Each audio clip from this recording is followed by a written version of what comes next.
Este es el discipulado de Dios. ¿Cuántos lo creen? Cuando tú estás aquí, no estás viniendo a un lugar que llamamos iglesia. Estás viniendo a la casa del Señor porque tu Padre quiere seguir transformando tu corazón, quiere seguir puliéndote para que cuando la gente te vea el reflejo de Cristo. ¿Cuántos quieren eso? De eso se trata. Vamos a orar para que nuestro Padre siga discipulándonos, siga trabajando, porque Él sabe que necesitamos más y más de su palabra. Señor, gracias esta mañana. Hemos, Señor, cantado, hemos alabado, Señor, tu nombre. También nos hemos unido en este tiempo de celebración para que, Señor, la cena nos recuerde de una manera gráfica, didáctica, tu enorme y único sacrificio por nosotros. Señor, no cabe cuánto amor, Señor. No comprendemos cuánta gracia todavía has derramado sobre nosotros. Enséñanos que no somos dignos. Señor, muéstranos que no éramos, Señor, merecedores de esta gran salvación. Para que nuestro corazón, Señor, siempre esté en deuda contigo. Y hoy te pido, Señor, que nos hables una vez más, como iglesia, como tus hijos.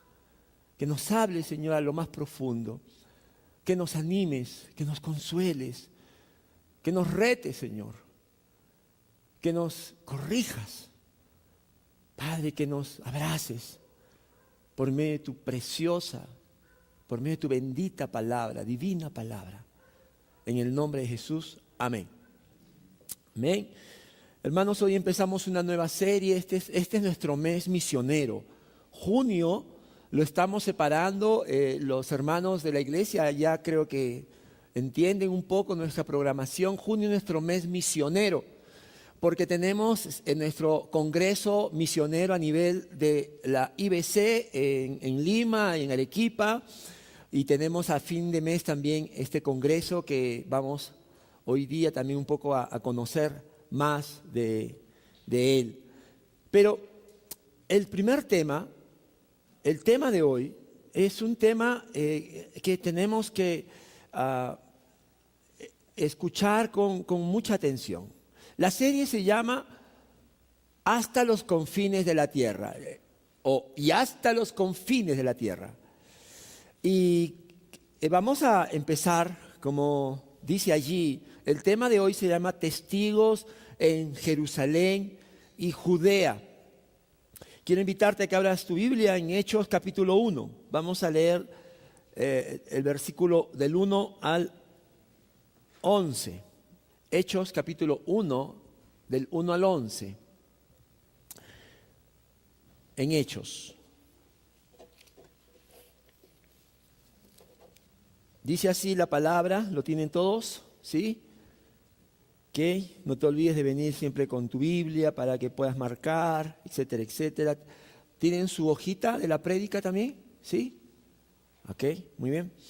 Dice, estimado Teófilo, en mi primer libro me referí a todo lo que Jesús comenzó a hacer y enseñar hasta el día en que fue llevado al cielo, luego de darles instrucciones por medio del Espíritu Santo a los apóstoles que había escogido.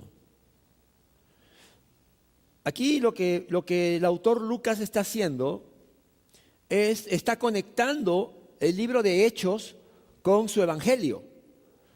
Si tú miras el último capítulo de Lucas, el capítulo 24, Lucas termina diciendo que Jesús ascendió a los cielos y bendijo a sus discípulos, y sus discípulos regresaron gozosos a Jerusalén, porque ellos estaban, como vemos aquí ahora, fuera de la ciudad.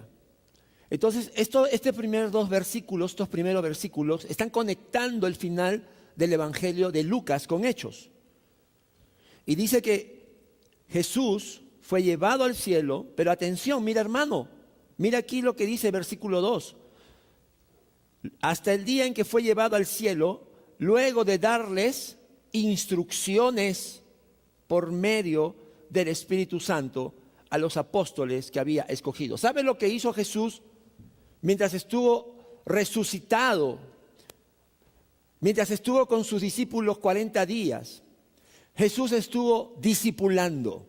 Jesús estuvo instruyendo a sus discípulos. ¡Qué maravilla! A mí me encanta esto porque veo a Jesucristo con una pasión, con una firmeza en lo que es instruir, enseñar a otro creyente para que pueda cumplir con su propósito.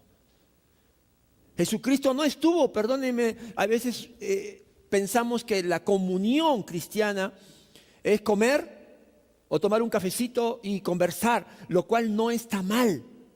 Escucha, no está mal, eso no está mal, pero eso no es todo la comunión cristiana. La comunión cristiana es una bendición para poder justamente a través de esa relación poder instruir, poder ayudar a otro creyente como Jesús lo hizo con sus apóstoles. Versículo 3, sigo leyendo. Después de padecer la muerte, se les presentó dándole muchas pruebas convincentes de que estaba vivo.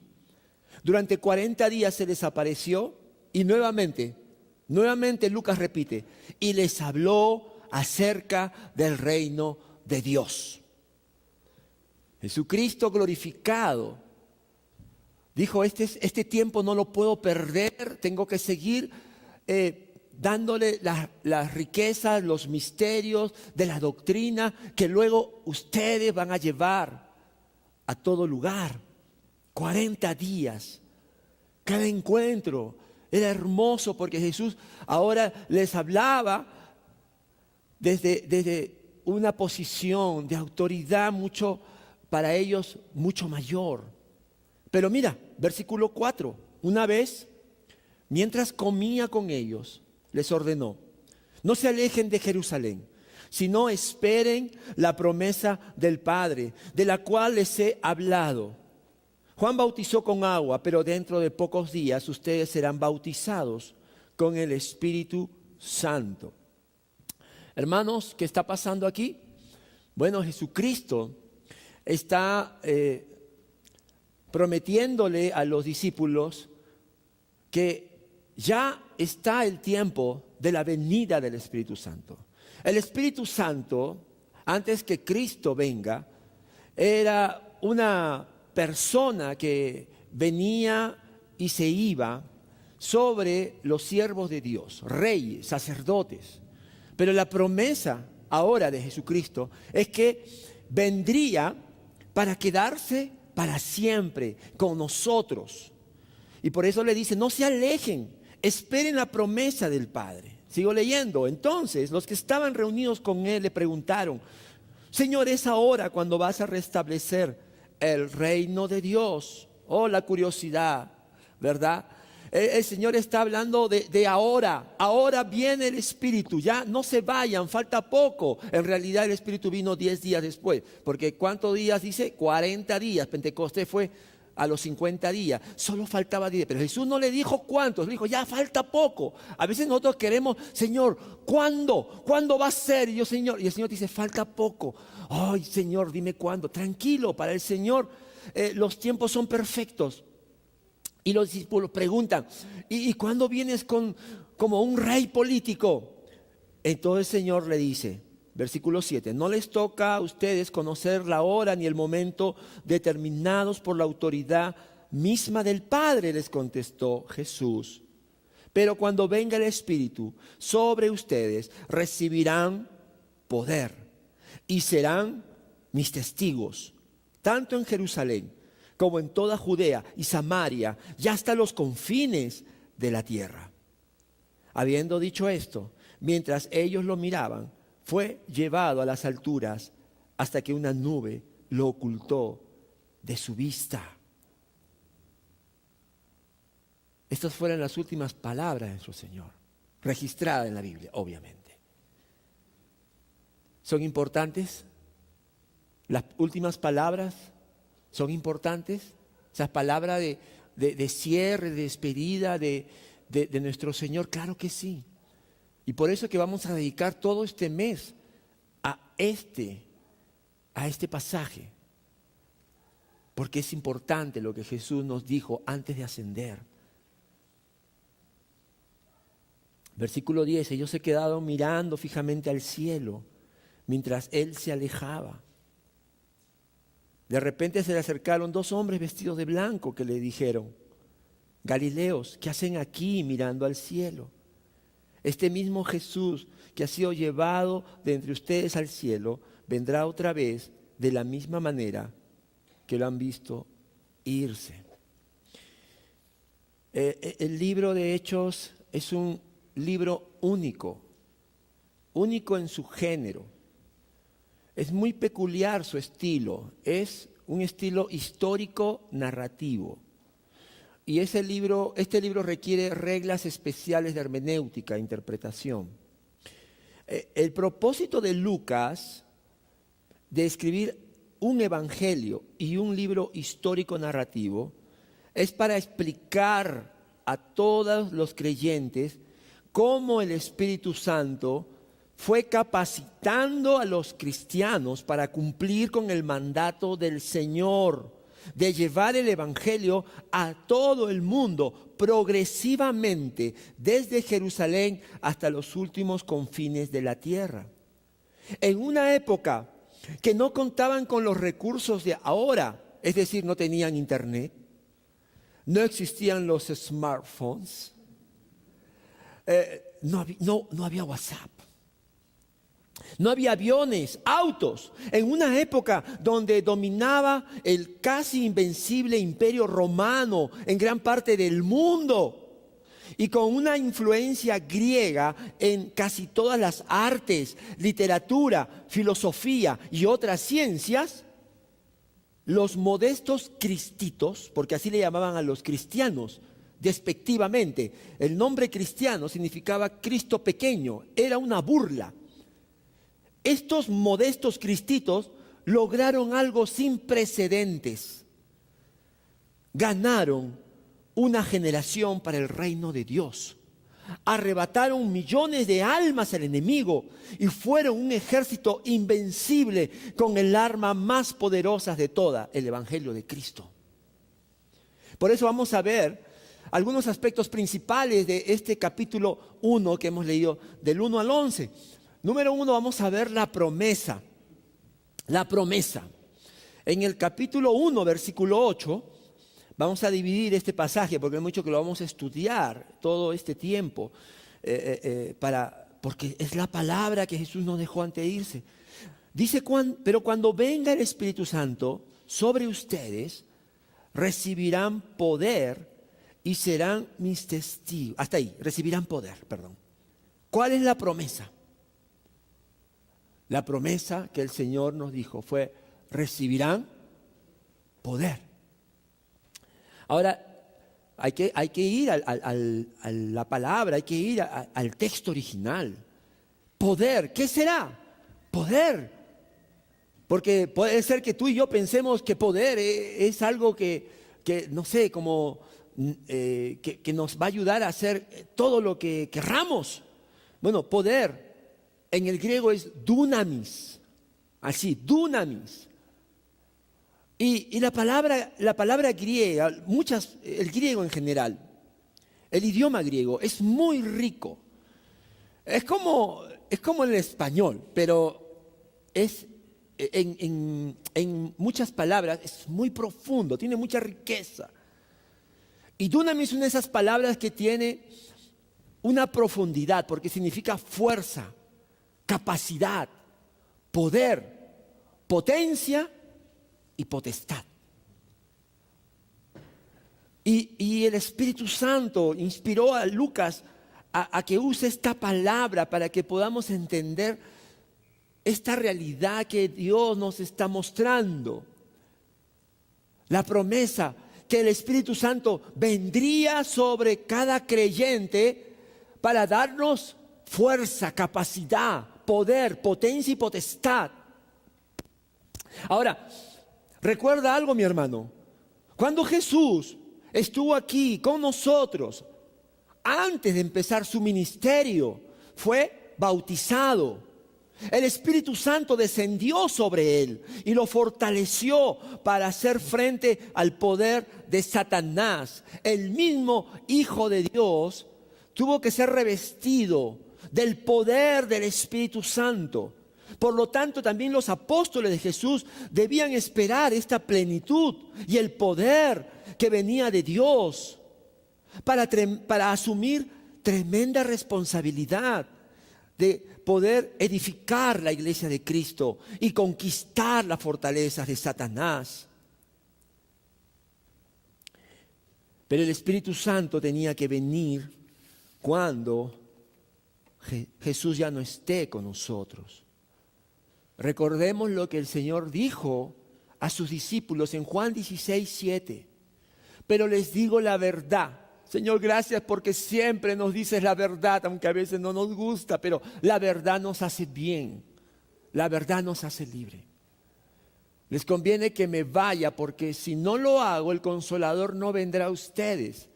En cambio, si me voy, se lo enviaré a ustedes. Jesús sabía que su vida terrenal tenía un tiempo limitado de acuerdo a los designios y el plan del Padre. Entonces, Él no decía, o no, como algunos de nosotros, hijito, toda la vida voy a estar contigo. Así, y si papá, toda la vida, nunca vas a morir. Hijita, desde el cielo te voy a estar viendo. ¿Sabes qué eso no es verdad? Tú en el cielo no vas a ver a tu familia. Perdóname, en el cielo tus ojos van a estar puestos en Jesucristo. Tus ojos van a estar puestos en la vida eterna. O sea que, dile la verdad a tus hijos. ¿Ok? El Señor nos dice la verdad. Dice, yo voy a estar un tiempo, yo no voy a estar para siempre. Pero buenas noticias.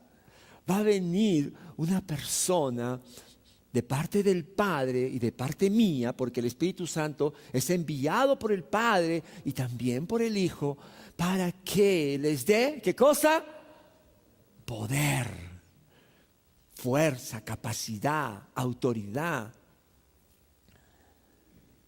El Espíritu Santo no es una fuerza, atención, nos da capacidad, pero es la tercera persona de la Trinidad.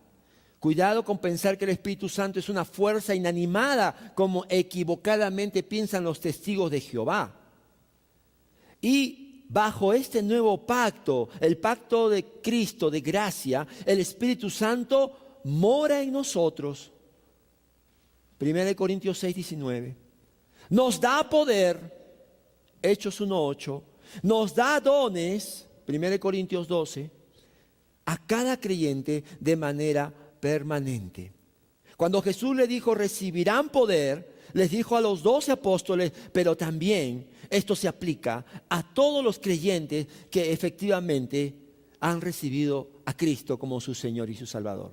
Yo pregunto, ¿cuántos hemos recibido ese poder? A ver, amén. ¿Lo levantas con fe? ¿Sí? Amén. ¿Sabes quién habita en los hijos de Dios? El Espíritu Santo, que es la promesa del Padre. Vemos aquí entonces que Jesús siempre nos dice la verdad. Dios siempre cumple sus promesas. Ahora nos toca a nosotros. Nosotros cumplimos nuestras promesas, nosotros cumplimos con nuestra parte, porque lo segundo es que hay un mandato. En Hechos 1:8, la segunda parte, dice, recibirán poder y serán mis testigos tanto en Jerusalén como en toda Judea y Samaria y hasta los confines de la tierra. ¿Cuál es el mandato? ¿Cuál es el mandato, mi hermano? Serán mis testigos. El mandato. Serán mis testigos. Vas a recibir el poder. Vas a recibir el mismo Espíritu que a mí me capacitó antes de 3 años de ministerio. Tú recibes ese poder, pero hay un propósito, que seas mis testigos. La palabra testigo en el griego es mártures.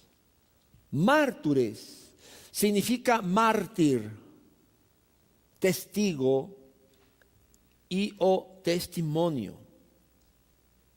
Es interesante que la palabra testigo aparece 34 veces en el Nuevo Testamento.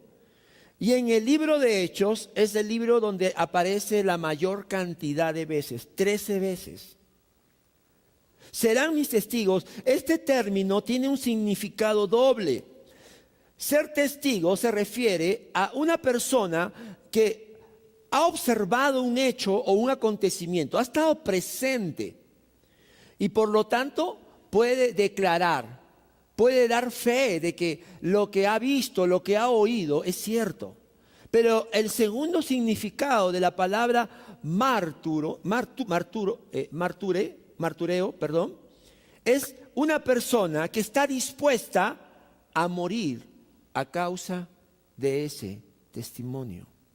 Por eso la palabra mártir.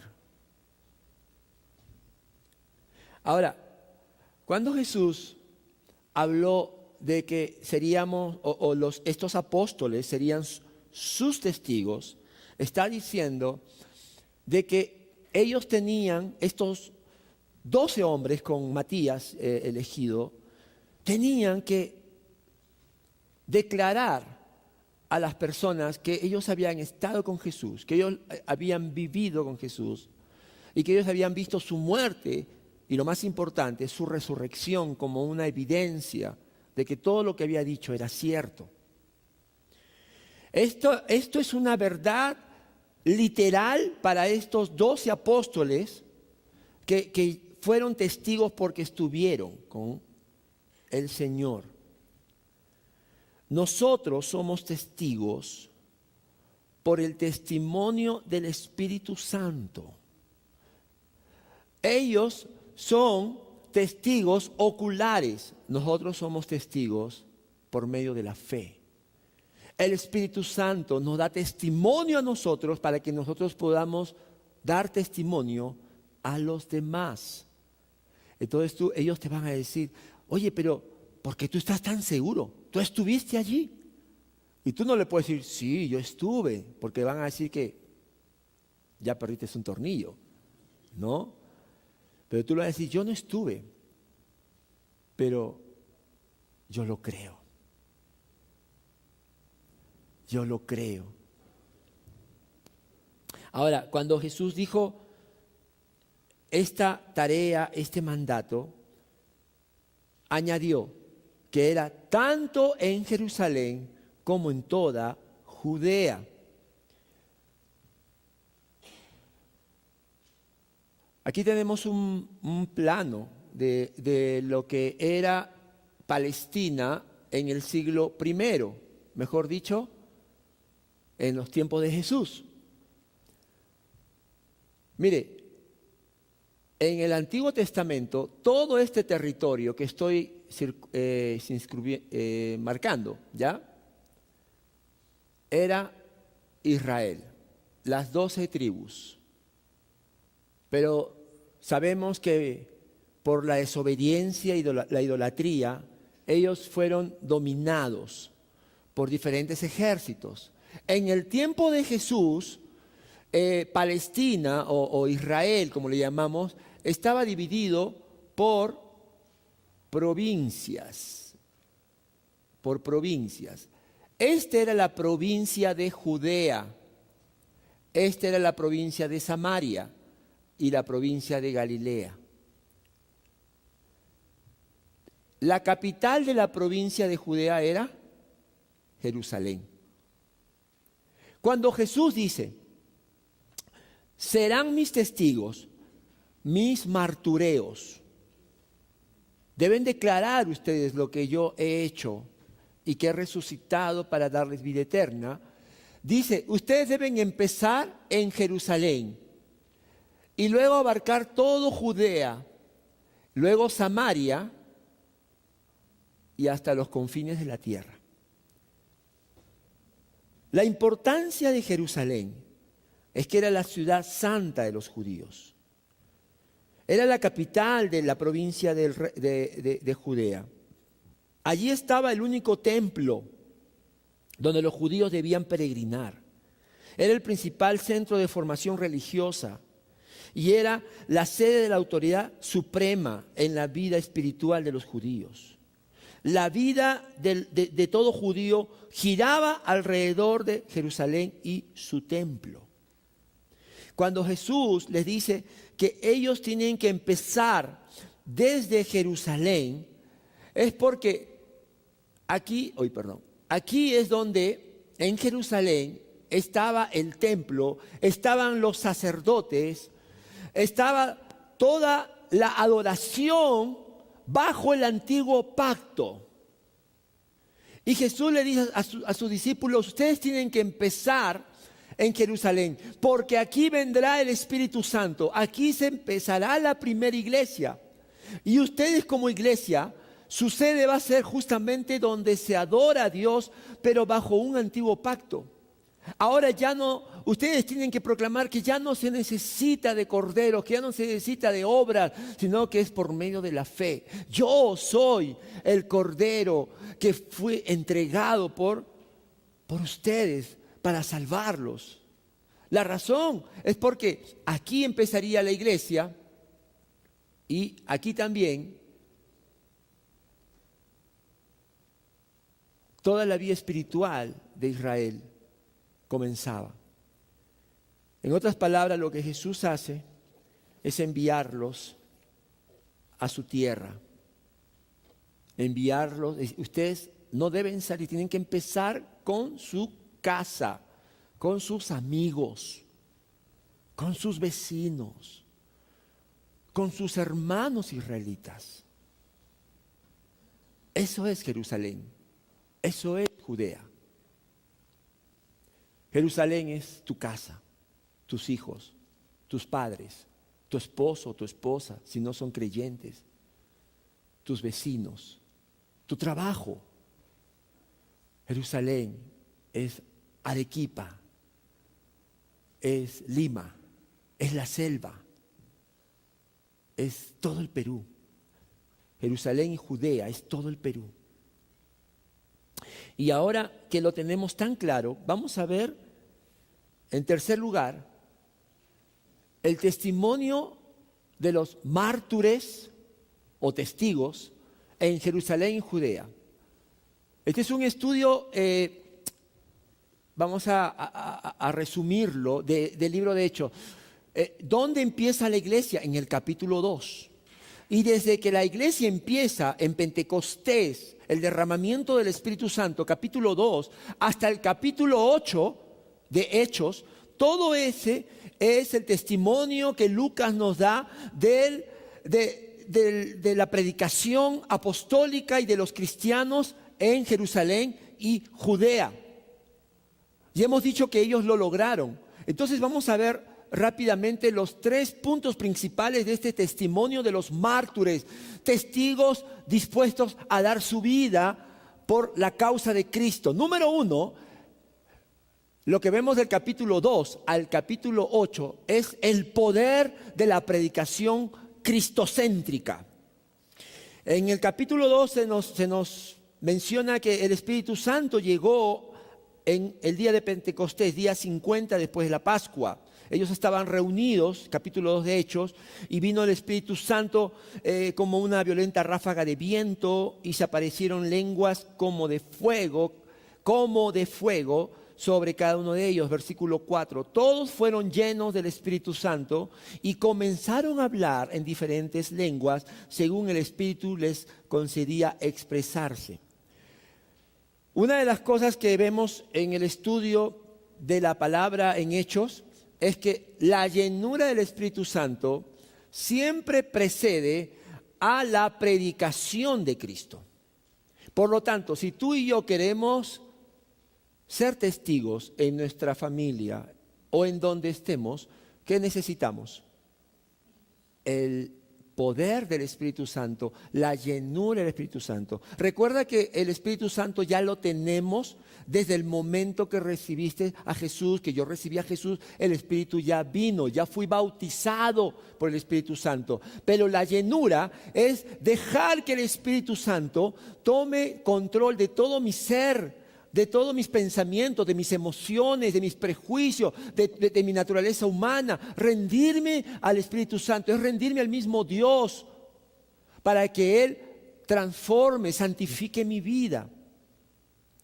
Y la Biblia dice que esta predicación tanto la de Pedro como la de los apóstoles, siempre tenía a Cristo en el centro. Mira, en el versículo 38 y 40, que no va a salir en la pantalla porque quiero que lo veas en tu Biblia, el discurso de Pedro, un discurso largo, extenso, lleno de pasajes. Mira cómo termina: arrepiéntanse y bautícese cada uno de ustedes en el nombre de Jesucristo para perdón de sus pecados, les contestó Pedro, y recibirán el don del Espíritu Santo. En efecto, la promesa es para ustedes, para sus hijos y para todos los extranjeros, es decir, para todos aquellos a quienes el Señor nuestro Dios quiera llamar. Y con muchas otras razones les exhortaba insistentemente: sálvense de esta generación perversa. Una predicación cristocéntrica. Mira, en este pasaje, el tiempo no nos va a ganar, pero tiene que tener estos elementos. Fue la primera predicación de la iglesia a través del apóstol Pedro. Yo veo en este pasaje, número 1, arrepentimiento. Si tú quieres una predicación cristocéntrica, si tú quieres presentarle el evangelio a una persona, tienes que hablar del arrepentimiento, que todos nosotros estamos alejados de Dios. Segundo, perdón de pecados. El perdón que Jesús nos da es el perdón completo de todos nuestros pecados, que para poder tener paz con Dios, amistad con Dios. Tercero, la salvación. Este pasaje tan corto nos habla: sálvense de esta generación perversa. Mira, allí en Canadá la gente tiene muchas cosas, pero menos del 1% declara que es cristiana. Es un país liberal, una sociedad liberal en su gran mayoría. Y finalmente, esta predicación ponía en el centro el nombre de Jesucristo.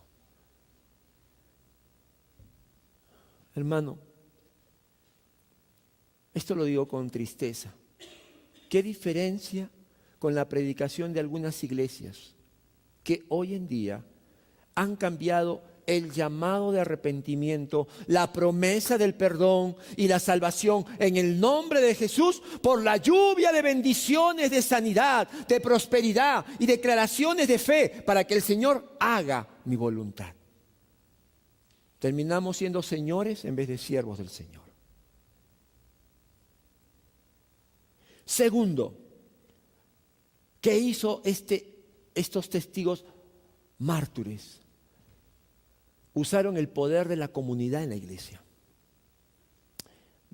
Capítulo 2, a continuación de lo que he leído de la predicación de Pedro, el versículo 41 dice: así pues, los que recibieron su mensaje fueron bautizados, o sea, obedecieron, creyeron en esta invitación que hacía Pedro.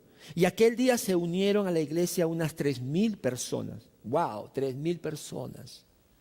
De 120 pasaron a ser una iglesia de más de 3,000 personas.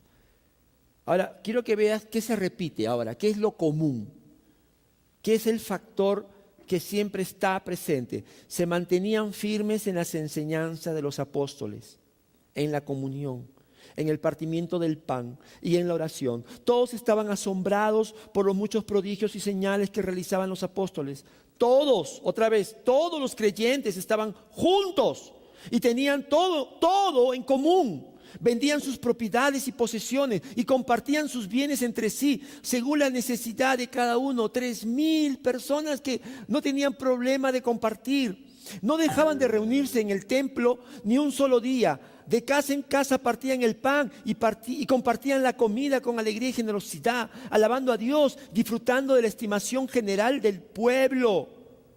Y cada día el Señor añadía al grupo los que iban siendo salvos. Mira, aquí está lo que se repite. Aquí está lo central de este pasaje que Lucas relata después de la predicación cristocéntrica. Hay unidad. Hay unidad. hay enseñanza, discipulado. Mira, la comunión no es solamente para estar en un lugar, hay interacción. Yo me preocupo por ti, yo quiero enseñar a otro nuevo lo que es la palabra del Señor. Hay obediencia, hay comunión. Obediencia porque dice que partían el pan. ¿Sabes que esto es un paso de obediencia? La Santa Cena, mi hermano, no es cualquier cosa. Voy a ver si llego. Voy a ver si llego. Si no llego, no importa. Llego para después, para la prédica. Creo que eso es lo más importante. Estás equivocado. Esta es una ordenanza del Señor. Cada vez que comen este pan y beben de esta copa, proclaman la muerte del Señor hasta que Él venga. ¿Sabes que el Señor no nos ha dado una lista de ordenanzas? Solo dos: bautismo y Santa Cena. La comunión de estos creyentes mártires era para obedecer, era para orar. Los jueves estamos orando aquí, un lindo grupo, te invitamos a orar. Era para ser generosos, compartían. Nadie tenía necesidad porque inmediatamente la iglesia cubría. Era para dar testimonio. Dice que los de afuera disfrutaban, la iglesia disfrutaba del aprecio, del reconocimiento de afuera. Y finalmente eso hacía que la iglesia creciera, se multiplicara. Hermano, la mejor estrategia de multiplicación está aquí. No hay que estar buscando en libros, acá está. Una iglesia que entiende el poder de la comunidad.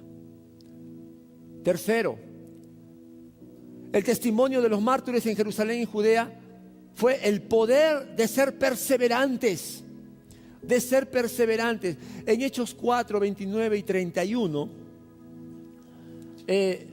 ese es el pasaje que nos habla cuando Pedro y Juan han sido llevados por las autoridades y luego de golpearlos los soltaron. ¿Y qué dicen los discípulos? Acá, como te dije, ellos empezaron a predicar, pero no fueron los únicos, porque el versículo 29 al 31, mira la oración de los discípulos, los creyentes. Ahora, Señor, toma en cuenta sus amenazas y concede a tus siervos el proclamar tu palabra sin temor alguno.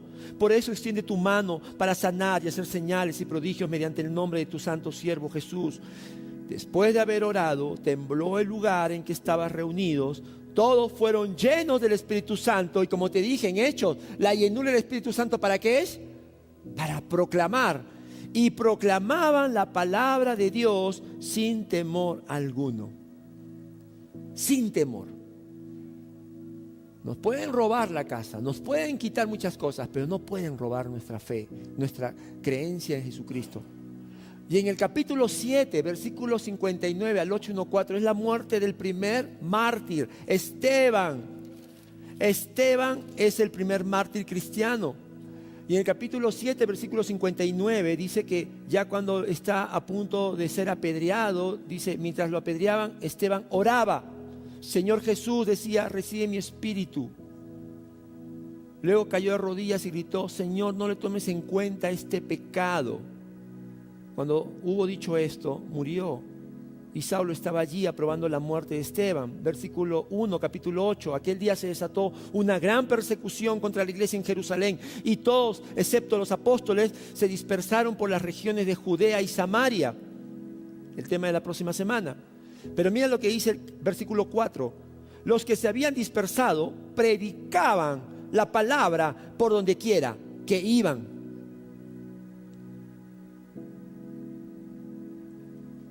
¿Cómo tomaron estos primeros cristianos sin internet, sin los medios de ahora, con un dominio militar que no les permitía moverse a su antojo? ¿Cómo pudieron ganar miles, millones de almas para Cristo, mi hermano? Porque fueron valientes, porque no tenían temores ante los enemigos. El Espíritu Santo rompió todos los prejuicios sociales, culturales, raciales, intelectuales, para formar un cuerpo vivo, santo, a nuestro Señor Jesucristo. Escúchame, yo lo dije esto el día jueves en la reunión de oración. Te lo comparto porque Dios me lo dice en este tiempo para mi vida, los problemas no te pueden destruir. Lo que te puede destruir y te mata es el pecado. Pero los problemas no te pueden destruir. Los cristianos no nos inclinamos ante nada ni nadie que no sea nuestro Señor Jesucristo, el Cordero inmolado. Si Dios está conmigo, ¿quién contra mí? Si quiero salvar mi vida, la perderé, pero si la pierdo por causa de Jesús, la hallaré. ¿Cuántos dicen amén? Por eso lograron todo lo que lograron. Sin internet, sin los medios. Y esto fue su convicción y la convicción de muchos hombres de Dios que en los cientos de años, desde que empezó la iglesia en Jerusalén hasta hoy, han dicho: Señor, usa mi vida. Uno de ellos fue Hudson Taylor, porque el cristiano, dice la Biblia, es más que vencedor. Más que vencedor. Con el Evangelio somos más que vencedores. Con Cristo somos más que vencedores. Hudson Taylor, un misionero americano en la China, dijo esta frase: mi deseo es que Dios nos haga el infierno tan real que no podamos descansar. ¿Entiende? ¿Cuánta gente se va al infierno sin Cristo?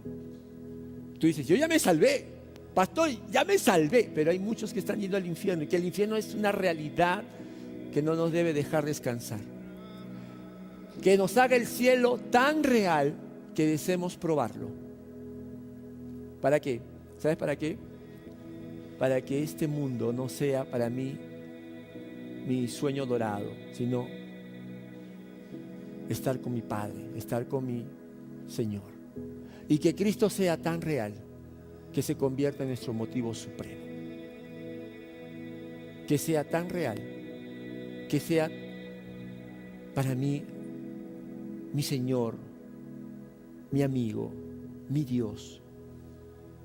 Que mi vida totalmente esté consagrada, yo viva para Él. Termino. ¿Cuál fue el impacto de los creyentes mártires en Jerusalén y Judea? Hay dos pasajes en Hechos, uno en Hechos y otro en Gálatas, que nos dicen si lograron conseguir lo que el Señor les dijo. Número 1, en Hechos 5:28, cuando los apóstoles, todos los apóstoles, los 12, fueron llevados ante el consejo de ancianos. ¿Sabe lo que dijeron los mismos ancianos, enemigos de los cristianos? Dijeron: ustedes han llenado a Jerusalén con sus enseñanzas. ¿Lo lograron o no lo lograron, hermanos? Gloria al Señor, lo lograron. Decían: ustedes han llenado todo Yanaguara, todo Caima, todo Arequipa. No hay ni un pedacito que ustedes no han enseñado, no han predicado de Cristo. Y el otro pasaje es Gálatas 1:22. Cuando el apóstol Pablo, ya un misionero en diferentes lugares fuera de Jerusalén, ese tema lo vamos a ver más adelante, él dice: pero en Judea, ¿se acuerda la provincia de Judea? En Judea, dice, las iglesias de Cristo no me conocían personalmente. Él dice que cuando él empezó su ministerio, él también empezó yendo a todo Judea. ¿Y qué encontró en Judea? Iglesias, cristianos que se reunían en casas y que no lo conocían, le tenían miedo porque decían: no, antes nos has perseguido. Pero ¿cumplieron o no cumplieron?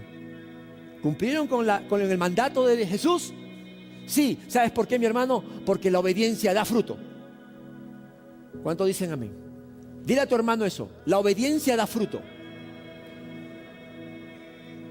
Esta iglesia, si le cree al Señor y sigue la gran comisión y entiende el poder que nos has dado, entonces vamos a ver fruto. Y por eso quiero terminar diciendo esta pregunta: ¿estamos siguiendo el mandato del Señor?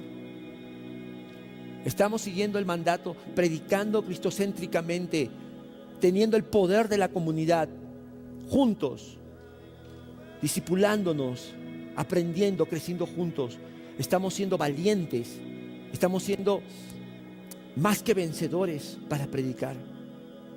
Como miembros de la comunidad de Cristo hemos sido capacitados por el poder del Espíritu Santo para ser una iglesia mártir que transforme nuestro entorno.